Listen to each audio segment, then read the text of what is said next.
What's up, guys? Let's go. Dave Van Auken, Dave Van Auken Show, Fight Bananas. I'm with the double champ now, the Spartan, Alex Nicholson. What's up, man? How are you? I'm glorious, man. Glorious.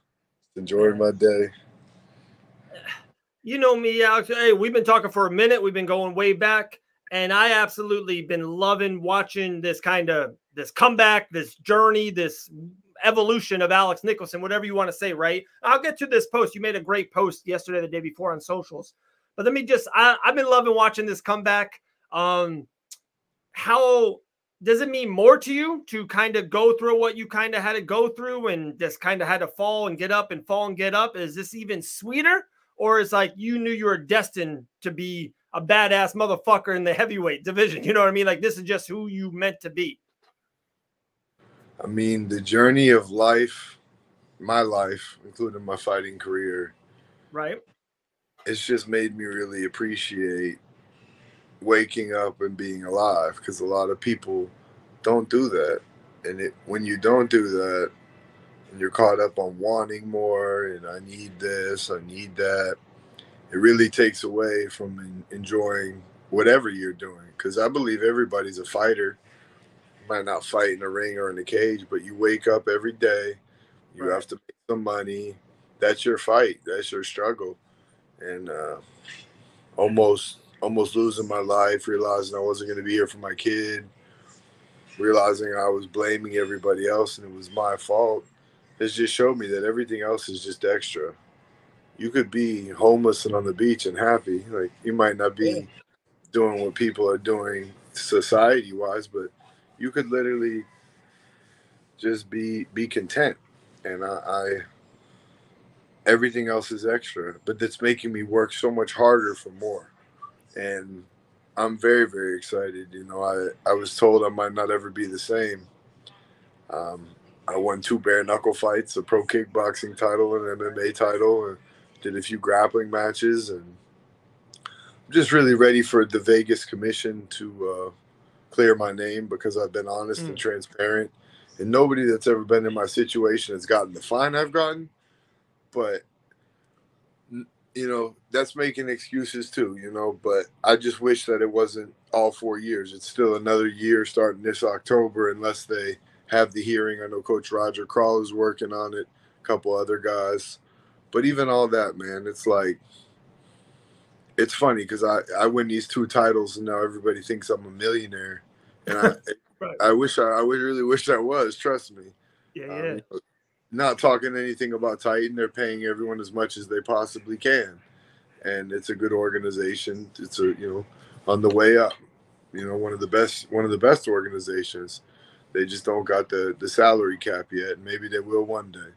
Right. But it's just funny to me. You know, everyone comes up to me, congratulations for because I'm so honest about my life, and most people just hide.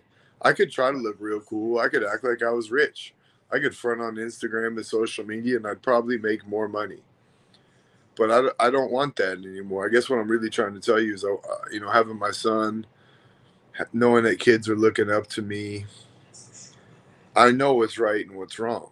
Like I know that these drugs can kill these kids. I know that weapons and violence can kill these kids. And I'm no master of life, but I've been through enough crazy things where I'm starting to learn how to show people the way Mm. that it's and I have this platform.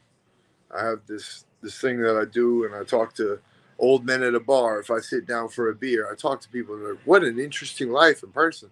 And I'm like, "No, Right. man, You've had an interesting life. You're an interesting person. Like everybody's story really does matter, and we try to help each other as much as we can.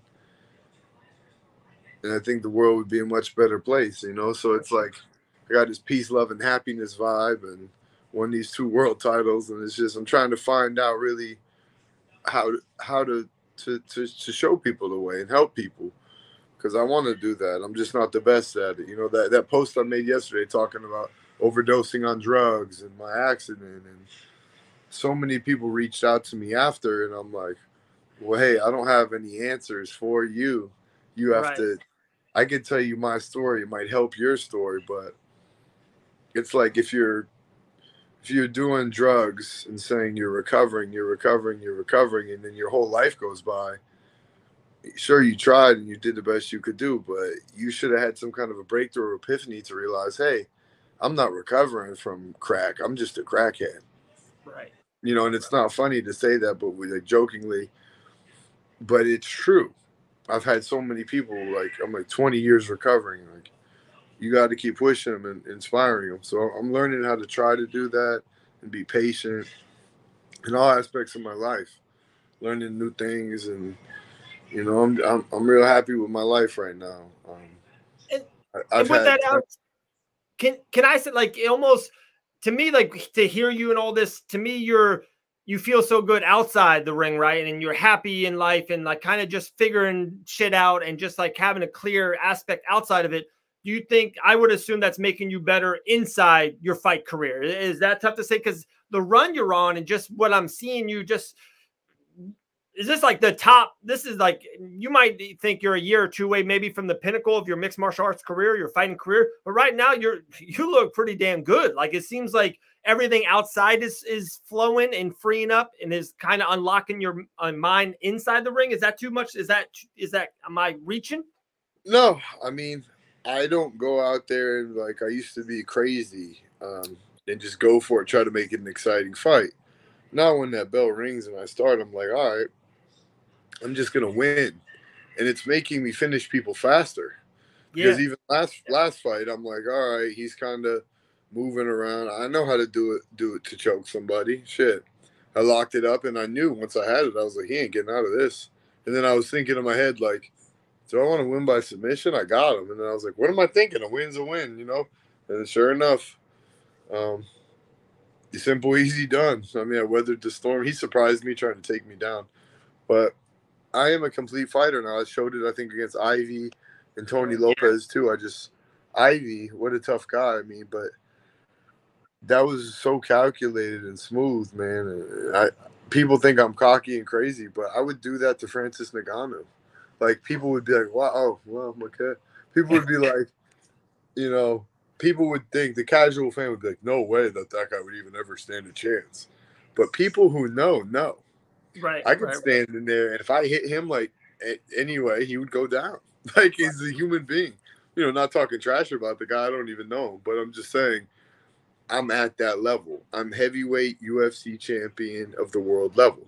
Guys come in my gym all the time, topping their divisions, and I do great with them. You know, I know I'm one of the best martial artists in the world. I guess that's what it is. Is for a long time I was telling myself, I think I could be one of the best. I think I could be one of the best. And then after this accident, pushing through, doctors telling me I might never walk or talk the same or whatever else, and just doing that, no problem. Went to work 5 days after that car accident, you know, and that's a blessing. I'm Yeah. blessed that I was healthy and that I am here. But I come to this realization that I am one of the best fighters in the world. I don't think I am. I know I am. I don't care what anybody else thinks. They Right. could think that. And I'm not like a guy who's just getting started saying this.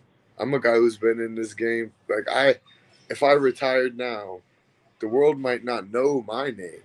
You know, most of the world, as far as the grand scheme of being popular. But everybody in our sport does. And if I never fought again, that would go on forever. Like my legacy, bro. I have more knockouts than most retired legends, and I never took an easy fight. So I am very happy with my life. I'm very happy with how my fighting career is going, but I have this crazy frustration inside of me for not having the recognition that I feel like I deserve. Okay. And Yeah. Yeah. that bothered me publicly, like as far as the way the world sees me. But as far as the ability and the confidence, it's all here. Yeah. I don't think that there's anybody on earth that would be like, "Oh, I'm gonna fight Alex. It's gonna be an easy fight." No. Even No. Francis Ngannou, and that's what the UFC heavyweight champion of the world. So that That's is for a sure. very, very big statement. Like I said, not talking trash about him or his accolades or anything he's done, but those guys know who I am. They know what I'm capable of, and I just been praying to God, and the way things are going, I have this feeling that everything's going to be okay. It's been paycheck to paycheck. I just got that Titan check, paid my rent, bought groceries, and I'm like, okay, I'm cool for 2 months. Right. Most people don't talk about their financial situations, but it's very open in the world today. Fighters should get paid more. And like, don't get me wrong, they pay you to do it. You can't ask what you're worth. Right. I signed up for these things, and I know that I have to win. But how many guys were saying, "Oh, if I don't win, I'm not going to pay my rent." They're like, "Oh no, I can't train. I don't have enough time. I have to go to work." Nah, if you really want to do something, you're gonna find a way to do it, bro. And for sure, God has been blessing me. I've been fortunate. I was suspended from fighting, and I've still been fighting and paying my bills. So that's why when it comes down to, this October will make it 1 year since the suspension. I mean, 1 more year with it. So if even I have to ride that out, I'm hoping at the end of it, they're not like, "Oh, well, you violated the suspension and fought." I'm like, I'm a fighter, and this is how I pay my bills. So I hope somebody hears this interview from the Nevada State Athletic Commission. I mean, I'll send it. I've been honest. I've been doing everything right, and I just want to get compensated like one of the best fighters in the world, like I am. You know. Okay, so you mentioned the 1 year from October, and you mentioned a name there. I want to jump back to in a second. Roger Call, unbelievable last month with Amanda Nunes. I want to jump back into that, but just say worst case scenario, if nothing happens and it's the October of 2023 now. So November of 2023, just say if in a perfect world and stuff is just running right for you and stuff is opening for you and all these things, all these openings and blessings are coming to you. If you had to say, "Hey, Dave, I would love to be in this spot. I would love," you mentioned Francis Ngannou, like realistically, UFC heavyweight division, you had I thought a awesome year and a half there in the PFL. Would you want to jump back in the PFL? Is there anything else? Do you want to do just the bare knuckle thing and see what that does? I think Belcher and Arnold Adams will be fighting soon for the heavyweight strap. Where would you, Alex Nicholson, fall of 2023, where would you want to be? I'd rather be rich than famous, man. I mean, okay. Where any one of these organizations that are going to pay me the most, I'm a mixed martial artist, bare knuckle, MMA, kickboxing. The organization doesn't matter to me. I can't be doing this for $5,000 a pop anymore. Right. Like,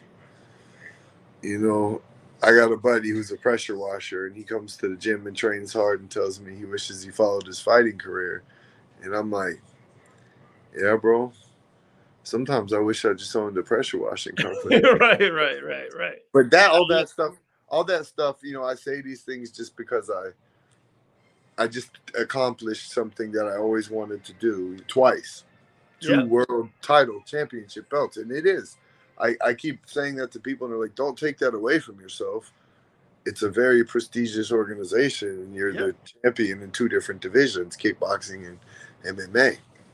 So I just want to, because of my kid, I want to be able to provide for him, and I have been still doing this, but I want more. I want more for my mom. I want more for my dad. I want more to help the people who have helped me along this crazy journey. And that's my own frustration in my own head.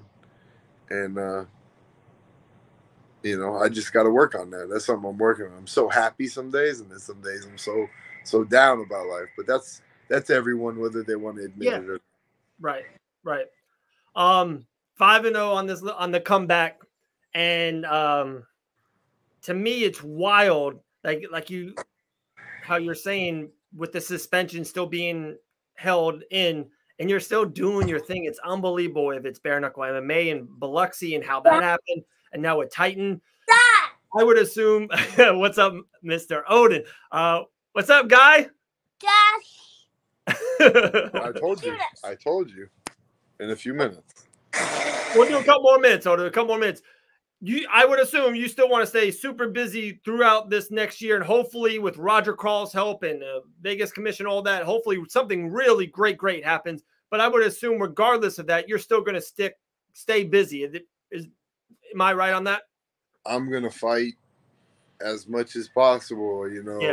I've had a lot of people reaching out, and there's big things coming. There will be fights in other organizations all over. Right.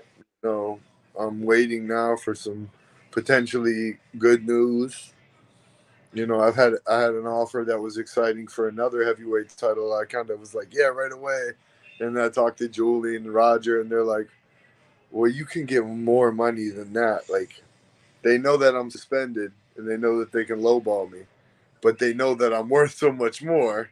Right. You know, and some of the organizations they're not lowballing me. It's just all they could provide right now, and sponsors are coming back. So that's that's where the money's really at, and I think a lot of the world thought I was a bad egg, and I mean, yeah, Rogers with Amanda, he was with the Ultimate Fighter, he was down there talking to all Yeah. the people for me, telling my story, which is an amazing thing. He's looking out for me, and that's why he's a dude. He really is a real martial artist and a good human being. Which in the martial arts world, there's not very many good human beings. A lot of fighters. I hate to say it, but they're a lot like strippers. They're just in and out for their money. You know what I mean? It's crazy, but Right. Right. It's tough. It's tough. It's a tough world. So when you do find 5, 8, 10 real ones, there's nothing better. I'll let you roll too in a second, but I do. Hey, Saturday night, I saw you just made a post. Saturday, 5 o'clock Eastern time. Your boy, he was just in your corner down there for winning that championship in Titan. He's across the pond. Who would have ever thought, Alex, in 2022, Mike Perry versus MVP from Bellator will fight it at a bare knuckle FC square circle? It's a crazy world. It's a great world we're living in. Just how excited are you for that fight? I'm so excited and happy for Mike. Yeah, Nothing man. can happen with Mike anymore that'll surprise me. Like he could have a fight on the moon, and I'd be like, oh, fuck it. Yeah. He's gonna crack that guy's visor, and I don't know, man. Mike, too. A lot of people think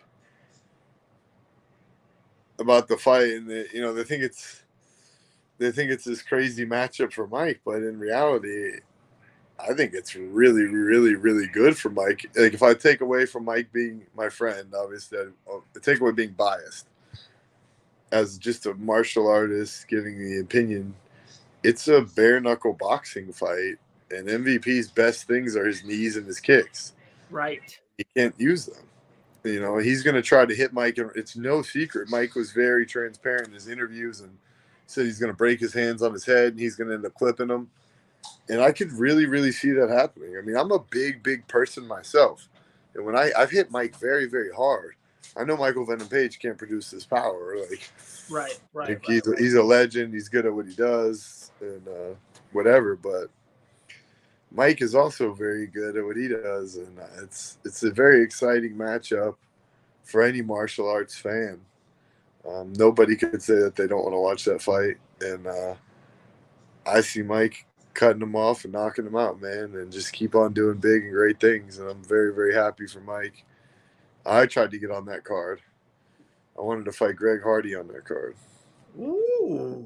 No disrespect to Greg Hardy. I don't even know him, but, the world would want to see that. Oof. That would be fun.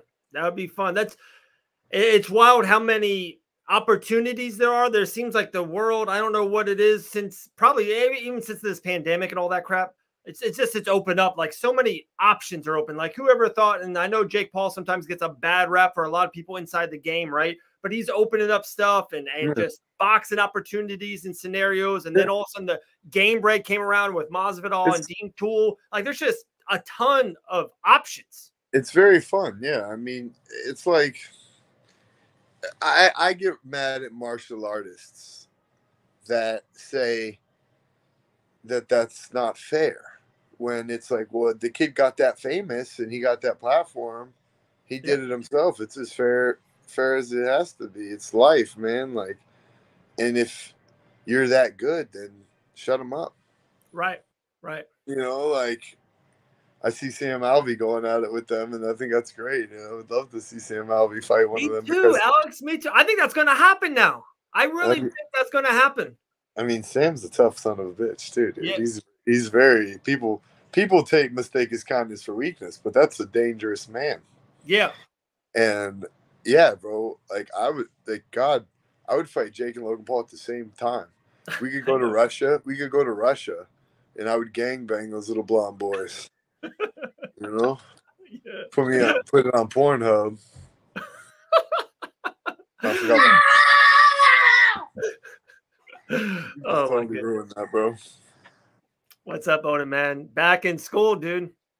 Say, oh. Ow! You want a poo poo? All right, go.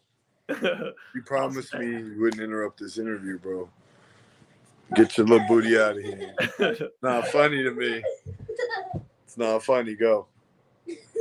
Man, no, I'll let you run, Alex. I'll just give you here, like the last word. The thing I know we did hit on that post, and I'm happy we did. I definitely want to send this to the Vegas Commission. I think we'll definitely do that. But we hit on Perry, we hit on your championships. If you said you had a couple kind of offers and a couple different things in the works, the Greg Hardy thing, that's kind of that would have been really cool. And I think they're going to be in the Gulf Coast in the next couple of months. You never know, that might happen. If at the end of the year we got 4 or 5 months left of 2022, what is something to predict that we can see Alex do that would maybe surprise some people? Pick up a big check. I feel like coming in there. I'm gonna spank your booty. Get out of my face. But I mean, bro, stop playing with me. It's not funny. I asked you to go. Now go. You said you would. You said you would, buddy. Quit playing around. I mean, life is just throwing a lot of great things my way. Yeah. And I'm trying to really receive these blessings. I know a lot of people are praying for me, man, and I'm praying for you guys too.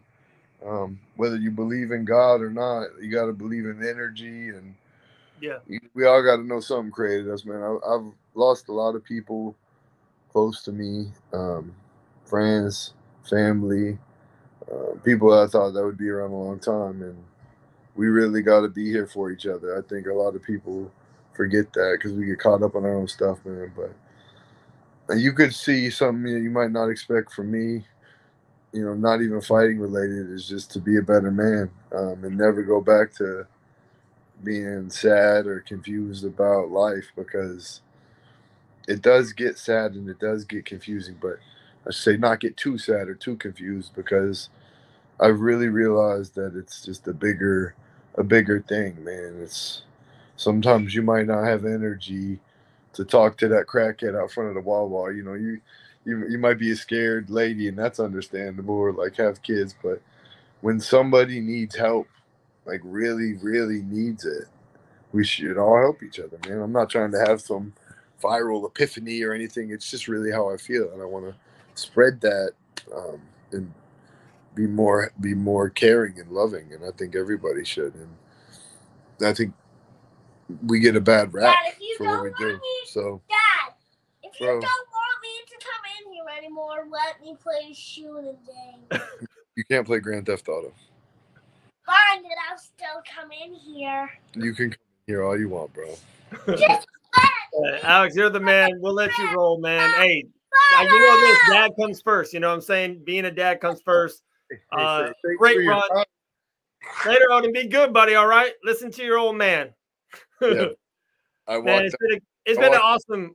I have him on the Xbox playing Grand Theft Auto the other morning when I'm getting ready, and he switches over and he's like, "This is the best, funnest game I've ever played." Like, he's played zombie hunting, but I walk out there, and sure enough, he's playing Grand Theft Auto, dude. And I'm like, "Oh man!" And he goes, "This is just excellent." And I'm like, "It is fun. It's fun, you know?" It is fun. It's a good game, man. But, like I said, in all seriousness, it's been awesome watching this run that you're on, outside the cage and inside the cage. It just seems like, you know, I think that's really, you know, I was trying to touch on it, I got a little distracted. But what helped me with Oscar Sosa the first time was so frustrating, and I was so annoyed with him. And the second time, I really wanted to come in and just get in his face and be like, "Fuck you, I'm going to fuck you up, dude." There's none of that nice shit this time. Then I found out his dad died 2 weeks before the fight. So at weigh-ins, they tell me this. I'm kind of like, well, I mean, I don't want to know that. Yeah. Like, I mean, he's here. Why would you tell me that? Then I was kind of like, we had this language barrier. But even like, I was just like, man, God bless you, man. I think I fought the most dangerous version of him I possibly could have because of that. And he showed up and he trained so hard. And after the fight, I just kind of felt for the first time like, oh man, like obviously I'm glad I won, but I was like, wow, man, you know, I know what he's going through in his life. I don't know that because I've never felt that pain, but I can only imagine. So I think it's just made me different energy wise. Like I could fight somebody and try to physically hurt them as much as I want, but I don't hate that person. I used to try to fight with hate and anger, and it really does cloud you. It's like Master Yoda, you know. Don't be, can't be angry. You got to just figure it out. All right. Can you tell everybody bye? Come here. Can you be a normal human for it? No, we lost him. We lost him. Kindergarten life. But yeah, man. I mean, life's a beautiful thing, and we got to enjoy it, man. I'm doing what I love, and I get mad at myself for feeling so ungrateful some days, bro. I'm like, second world title. More coming. I'm still doing this. Right. Funny because I see all these guys at the gym, and they're like, I wish I was you. And I'm like, it ain't as easy as you think. You're being a weirdo. There we go. Hey, 2-time world champ. We got Alex Spartan Nicholson, also a dad 24/7. That job never stops. So my guy, always great talking to you. You know that. You come on anytime. We'll get it, keep going. And I can't wait to hear what's next. All right. Yes, sir. Thank you. Say thank you, David. No. Okay. We'll see you soon, Odom. Be good, man. What are you doing? Later, guys.